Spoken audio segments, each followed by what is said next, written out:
Welcome to Learn Law with Saiful. Today, we're discussing Section 15 of the Specific Relief Act, 1877, dealing with contracts where a large part cannot be performed. What does Section 15 say? If a substantial part of a contract cannot be performed, and the remaining part cannot be separated or is not valuable on its own, then the court may refuse specific performance. In short, if a big portion of the contract is unperformable, you usually cannot force the rest to be completed. Key conditions. A large part of the contract is unperformed. The unperformed part is essential to the agreement.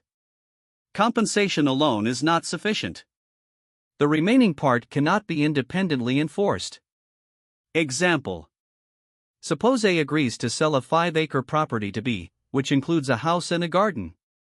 But before transfer, 3 acres are destroyed or seized by the government. Here, the remaining 2 acres may be insufficient to fulfill the purpose of the contract.